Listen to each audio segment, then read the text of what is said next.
Welcome to Stories by Rushik podcast. Imagine, like you're sitting in the front row of this dingy comedy club, you're innocently sipping a beer, and then out of nowhere, the performer on stage just locks eyes with you. Oh, that is literally my worst nightmare. Right, and in 10 seconds flat, he correctly diagnoses your failing relationship. It is brutal. So brutal. But today, we're exploring a brilliant piece of writing by Rushik that details exactly this. It's a disastrous, highly relatable date night at a comedy club.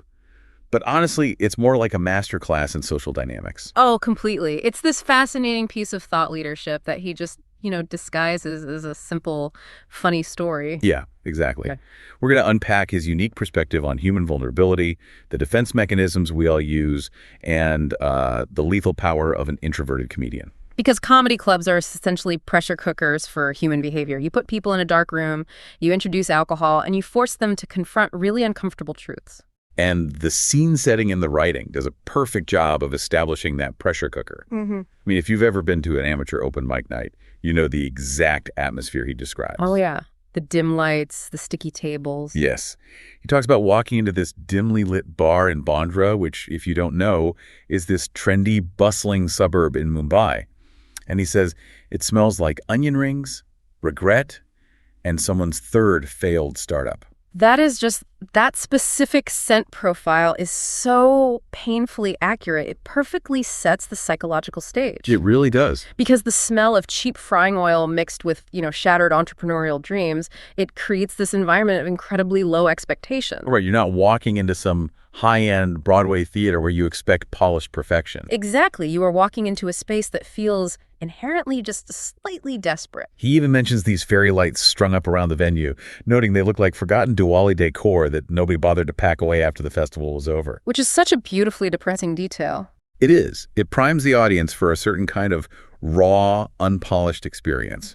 But as the author points out, that lowered expectation is exactly what makes the audience so susceptible to an ambush. Well, yeah, because an ambush relies entirely on the target feeling safe, which is ironic considering the series of really bad micro-decisions the narrator and his girlfriend make the second they walk in. Oh, man. The mistakes are agonizing to read because they are so common. First of all, they grab a table near the front. Huge mistake. Massive. If you are at a comedy show, the front row is an active war zone. Yeah. You do not sit there unless you are fully prepared to become part of the material. Never sit in the front row. And then, second mistake, they order a massive pitcher of beer right as the new comics take the stage. Which physically anchors them to the spot. Right. The psychology of ordering a pitcher rather than individual drinks is so interesting here. A pitcher implies like a long-term commitment to that table. You're strapped in. Exactly. You can't just casually sip a pitcher and slip out the back door if things get uncomfortable. You are tethered to the blast radius. And the third mistake, of course, is that they stayed. Which brings us to the entrance of the performer. And the author's wit really shines in how he describes this guy. Oh, the socially anxious sniper. Yes. He doesn't swagger up to the microphone like your typical booming, extroverted comedian. He walks up looking like a deer who accidentally signed up for a motivational talk on how to die publicly. That visual is it's amazing. He is gripping the mic stand with a literal death clutch. Which immediately subverts the audience's expectation of what a performer is supposed to be. I mean, we are so conditioned to expect people with a microphone to dominate a room, right? Right, with volume and confidence. Exactly. Expansive body language. Yeah. But this performer uses the exact opposite approach. The author calls him a socially anxious sniper because he uses this very slow, targeted sarcasm. I totally hear what you're saying about subverting expectations, but honestly, I don't buy that it's just empathy at play here from the audience. When I read this, I didn't see a victim on stage. What did you see? I saw a Trojan horse. Oh, that's interesting. Right. Because he rolls into the room looking totally harmless, disguised as this socially awkward guy just seeking cheap therapy.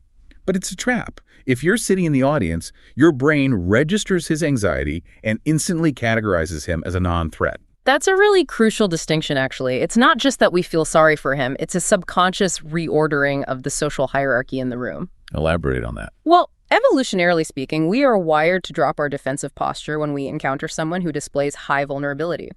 So when he opens his set by saying, "Hi, I'm an introvert doing stand-up because therapy is expensive," he is essentially showing his belly to the room. Showing his belly, yes. Which makes the audience feel socially superior, or at least, safe. Right. We chuckle politely. Exactly. We think we're watching this harmless train wreck, totally unaware that the train wreck is actually a highly calibrated weapon. Yeah. We let our guard down because he admitted he was broken first. Precisely. And that brings in the element of surprise. The reason his jokes land with such violent impact later isn't just because they are funny. Why is it then? It's because he bypassed the audience's critical filters by pretending he didn't even know how to hold a microphone. By establishing that false superiority, the pivot just becomes completely devastating. And the author captures this dynamic with a metaphor that I literally have not been able to stop thinking about. He compares the comedian's jokes to unexpected farts in a yoga class. Such a visceral image. It really is. But mechanically, it is a perfect comparison for what the comedian is doing to the room. It is, because think about the environment of a yoga class. It's this space where everyone is enforcing a really strict code of sacredness. Everyone's pretending to be very zen. Right. You're supposed to be enlightened, peaceful, in total control of your body and mind. It's a collective facade. And then a bodily function happens. A biological reality. Yes, a biological reality that completely shatters the illusion. It forces the entire room to drop the facade of enlightenment and just acknowledge that they are all just human beings trapped in awkward physical bodies. And the comedian serves that exact same function. The audience is sitting there, maintaining their polite, socially acceptable facades. Pretending to be happy couples and successful professionals. Right, enlightened urbanites. But the comedian's brutal honesty is the involuntary biological reality that shatters that polite fiction. It forces everyone to acknowledge the awkward, uncomfortable truths they are trying so hard to hide. That false sense of security he builds is what makes the eventual strike on the narrator so much worse. Like, let's look at the actual mechanics of that pivot. It's so tense. The couple is sitting there, totally relaxed, feeling safe because the guy on stage is visibly shaking. And then the comic looks at them. He locks eyes with the narrator. And the narrative pacing shifts dramatically right here. The author uses these short, punchy, fragmented sentences to mirror the biological response of panic. Yeah, he writes, "Time froze. The beer froze. Our relationship froze." It perfectly mimics the sensation of your heart just dropping into your stomach. Totally. So the comic points right at them and says, "You know those couples who laugh together until one of them realizes the joke's about her? Yeah, that one." Oh, wow. Right. And then he nods at the girlfriend and drops the punchline. She thinks she's in a supportive relationship. He thinks he's at a networking event. Man, that is a surgical strike on modern romantic dysfunction. It really is. Yeah. Because it's not some generic, superficial joke about men leaving the toilet seat up or women taking too long to get ready. No, it is a deeply personal accusation. Very personal. And if we look at why that specific joke hurts so much, it speaks to a much broader sociological shift in how people treat relationships today. Like hustle culture. Exactly. The concept of treating a partner like a networking event implies a purely transactional connection. It means showing up physically, handing out your metaphorical business card, maintaining the optics of being involved, but withholding any genuine emotional investment. You were there to be seen, not to connect. Right. It's the infiltration of hustle culture into romance. And the physical reaction at the table is immediate and catastrophic. The author notes that his girlfriend glared at him like he was a notification she regretted clicking. Which is such a brilliant line. It's amazing because everyone knows exactly what that looks like. That instant flash of deep, tiring annoyance. Yeah. And the narrator says he looked back at her like the internet just cut out during a job interview. Pure, unadulterated panic. Just blind panic. They're experiencing a rapid spike in cortisol. Their bodies are reacting as if they are in physical danger, but the threat is entirely social and emotional. Which leads me to a theory I had while reading this.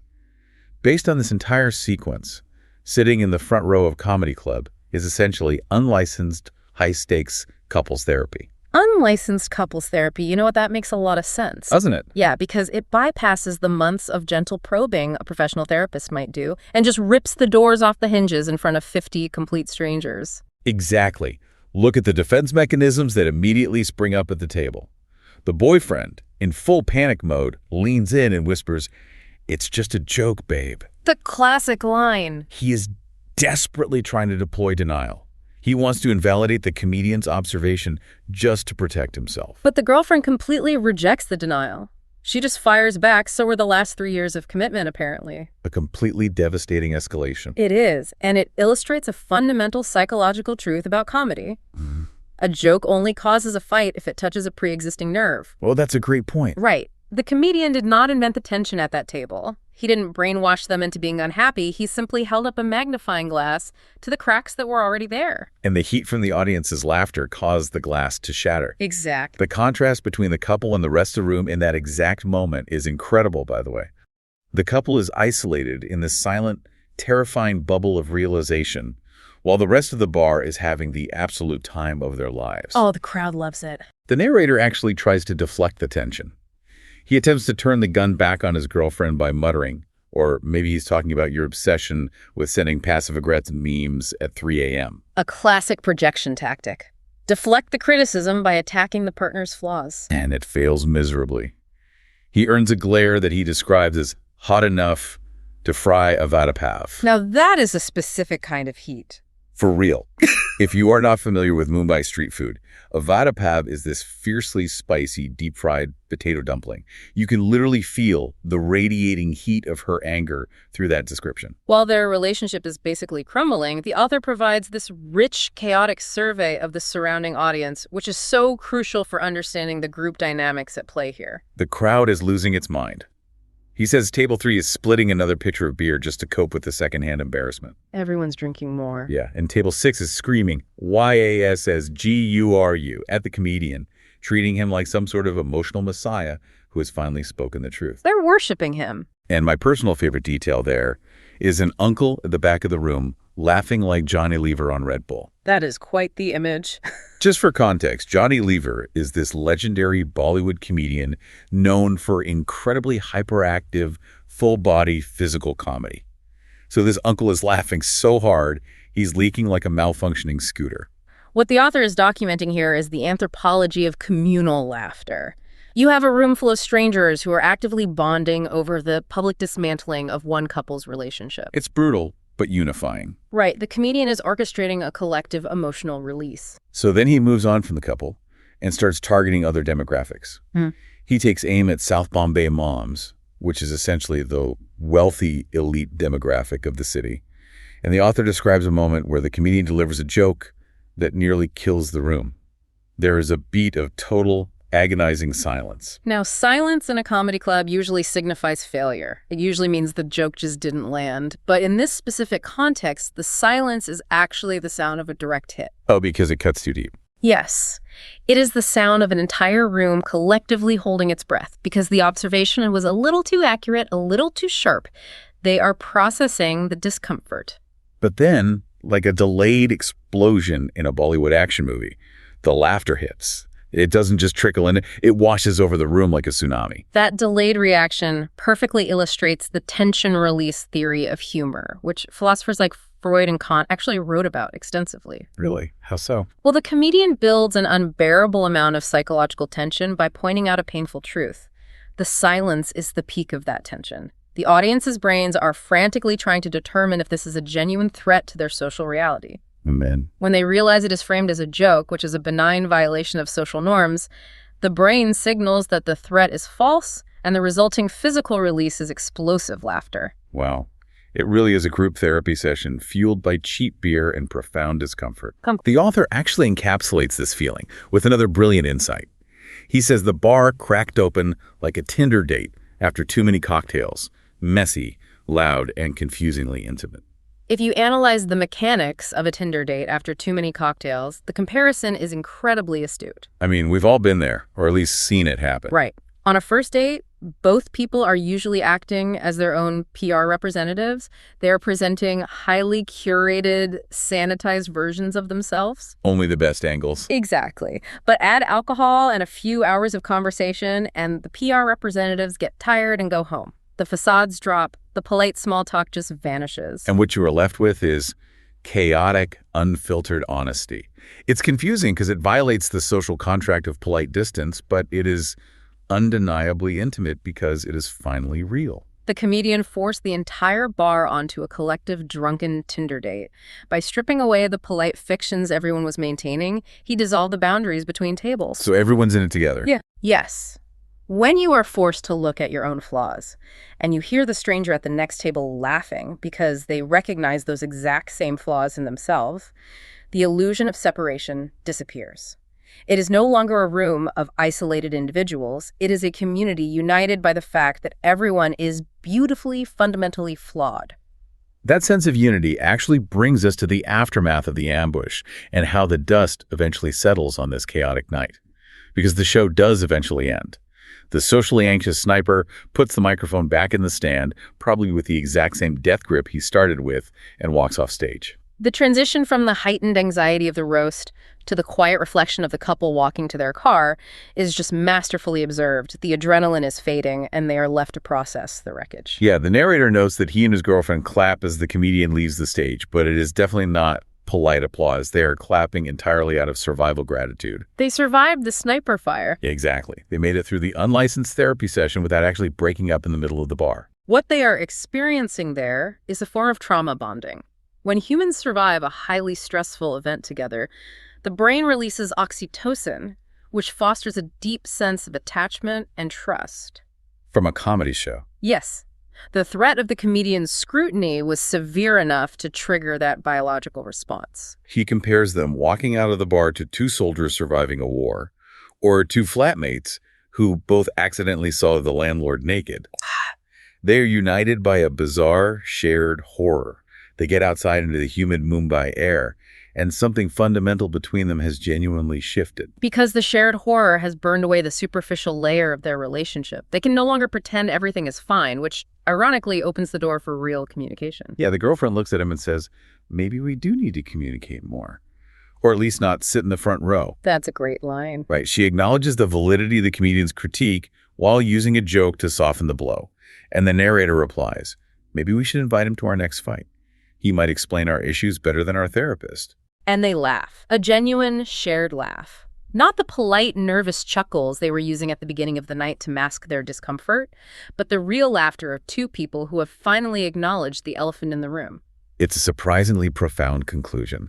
So, what is the grand synthesis here? What is the core message we can take away from this author's thought leadership on this disastrous date night? I think the core message centers on the unexpected and often devastating power of the quiet observer. We live in a society that constantly rewards extroversion, right? Oh, totally. The loudest voice wins. Exactly. We are taught that the loudest, most polished people in the room are the ones in control. We assume the person speaking the most is the person who understands the situation the best. But the socially anxious sniper proves the exact opposite. Precisely. The introverted comic didn't come armed with a booming voice, a big Netflix comedy special deal, or highly polished focus grouped material. He brought his awkwardness, his self-deprecation, and his disguised stage fright. The Trojan horse. Yes. While the extroverts in the room were busy projecting their curated images, the introvert was quietly gathering data. He understands the room better than the loud people do, which is why he is capable of bringing it down with such brutal efficiency. He held up a mirror to that couple and to the entire bar. A poorly lit mirror, smelling of cheap oil and regret. But it was an authentically human mirror. Yeah. The truths he reflected back were deeply uncomfortable. They caused a fight. They spiked the couple's cortisol levels and ruined their pleasant evening. But ultimately, those truths forced a stagnant relationship to look at its own reality. It's like ripping off a Band-Aid. Exactly. Yeah. That kind of unvarnished honesty hurts and it heals at the exact same time. It is a vital reminder that the most valuable transformative insights often come from the places and the people we least expect to challenge us. The people we write off as non-threats are so often the ones holding the sharpest scalpels. It really makes you completely rethink who you are paying attention to when you walk into a crowded room. Right. And that actually brings me to a final thought I want to leave you with today. If you've ever been on the receiving end of a joke that cut a little too close to the bone, you know exactly how the narrator felt. But zoom out for a second and think about the implications. What do you mean? Well, if an awkward stranger with a microphone and a visible fear of public speaking can diagnose a relationship's deepest, most closely guarded flaws in 10 flat seconds, what hidden truths about your own life are you broadcasting to the world without even realizing it? Oh, wow. That is a terrifying thought. Right. We all walk around thinking we were wearing impenetrable armor, projecting exactly what we want people to see. But maybe we're just wearing glass. The quiet observers in your life probably already know your secrets. Just something to keep in mind the next time you decide to sit in the front row. Yeah, maybe sit in the back. Thank you for listening to Stories by Rushik podcast. For more such podcasts, follow Stories by Rushik on Spotify, Apple Podcasts, Amazon Prime Music, and YouTube.